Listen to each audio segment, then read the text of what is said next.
I'm Dr. Jaimee Stuart, Senior Researcher and Team Lead at United Nations University Institute in Macau. I'm the first author of the new white paper, Unpacking the Interrelationships between the Global Digitalization Index and Human Development. This was co-authored by two of my colleagues, Preeti Rangunath and Daniele Garuso. This was also supported by Huawei Digital Technologies and is a very important partnership between United Nations University and industry partners.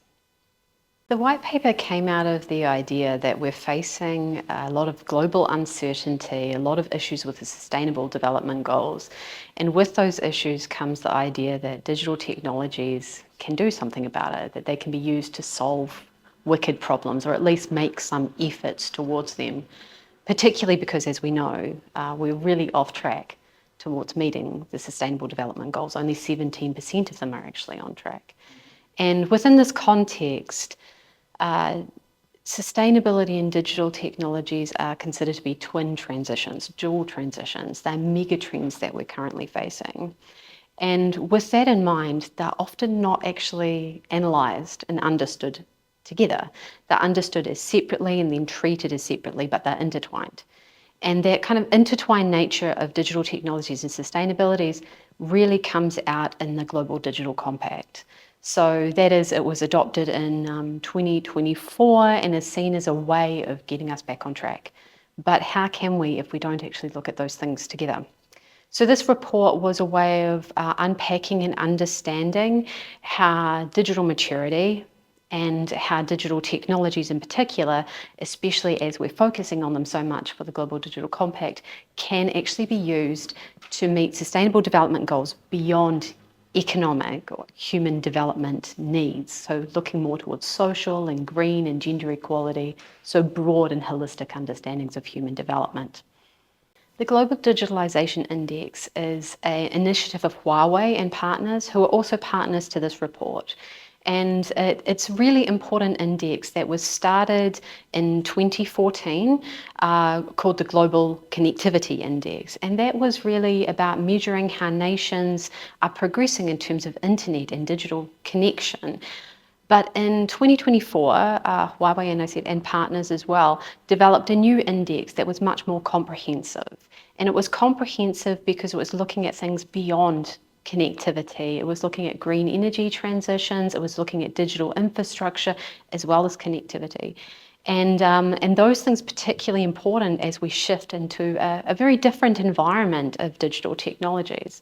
So GDI is not just it's a measure of digital maturity.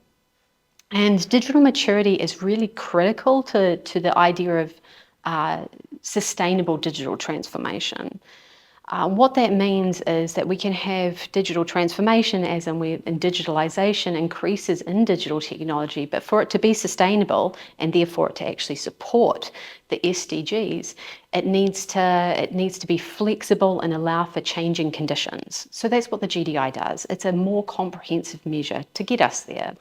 And when it came out in 2024, it measured digital maturity across 77 countries, which was in the countries and that were a representative range of developing to developed nations, representing over 90% of the global GDP. And what it did is measured progress towards digitalization and digital transformation across those countries. The GDI is also really important because it enables us to understand which countries are doing well and which countries require more support. So it identifies front runners versus those who are still developing within digital maturity frameworks.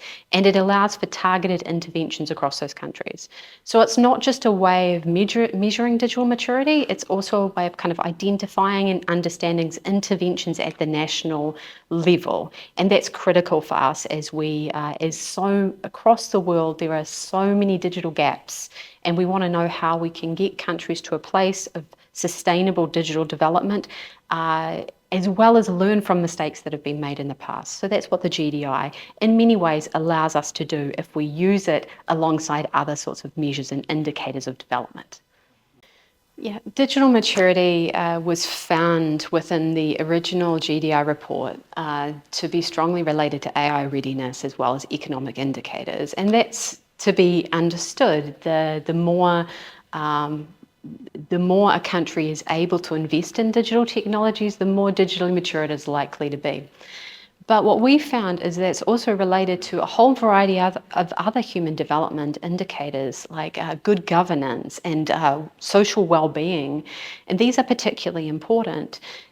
So what we can see from the report is that there are really strong correlations between social investments from a national level and digital investments from a national level. And that's critical for us to move beyond the idea that digital technologies are only good for financial investments. They're not, they're good for people as well. What we did find, though, is that there are weaker correlations and weaker associations between digital maturity and some broader elements of human development, like air quality and gender equality and freedom. These are particularly important as well, so that they're not included in kind of health and well-being indicators, but they're critical parts of human development that are represented in the SDGs as well as in the Global Digital Compact. So that is to say, we can't expect that increases in digital maturity or countries that have higher levels of digital maturity are also being inclusive or putting their investments into inclusivity or putting their investments into climate-related issues. So we see weaker associations there. One of the other things we found in the results is that there are, even though we have highly digitally mature countries, it doesn't mean that they're all doing really well on cybersecurity, meaning that people are being protected and safe and infrastructure is safe from cyber threats. There is a more variability in terms of cybersecurity as associated with digital maturity. And we see this particularly within the more developing nations, that cybersecurity is low and digital maturity is low, and we want them to come together. So we want, as countries become more digitally mature, that they also learn from mistakes and become more secure in their online environments, which is something critical that comes out of our results. Those things need to go hand in hand as we promote digital maturity of those who are currently the least developed. Digital maturity is multidimensional, and we can't say that it's only addressing some maturity in one country is going to be the same as addressing it in another. And we also can't see increases in digital technology and innovation as a panacea to all human development issues. It does really strongly, I believe, relate to positive impacts for societies and for social investments. We can see that really strongly, but that is happening in the most developed countries, not in the least developed countries. So if we can take a key takeaway from this could be we need targeted interventions that also focus on digital technologies and inclusion and peace building and climate change, and particularly related to where digital technologies may actually have a negative impact on those things where we see, for example, increases in technology-facilitated gender-based violence as a relation to increased internet accessibility across many countries, but we also see some potential negative impacts of innovation on green change, and we need to make sure that those things are included in our efforts for digital maturity. But to highlight that these are twin transitions, they are happening at the same time, that is sustainable development and digital transformation, and we need to move towards a global environment where they're understood in that way and treated in that way, not only considering twin transitions, but considering holistic human development. I think it's important to note that this white paper was correlational, that is, and across 77 countries.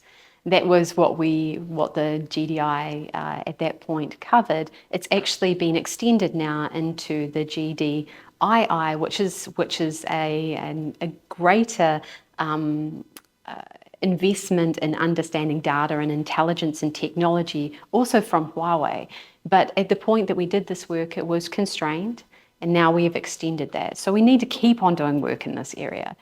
But also we need to move beyond the correlational simply by looking at the associations between digital maturity and sustainability doesn't tell us in which direction these things are going. What sorts of digital technologies are allowing us to be more sustainable and undertake sustainable development? Are there some that are having the opposite effects? We actually need to take a nuanced approach to this and also look at it beyond the broad catch-alls of the SDGs. So looking at specific elements of sustainable development and how they relate to distinct types of digital innovation, I think is really important. And alongside that, we need longitudinal research. So that is to say, we're looking at this at a national level at the moment and saying nations that are currently this level of maturity have this association with human development indicators. But how did they get that mature?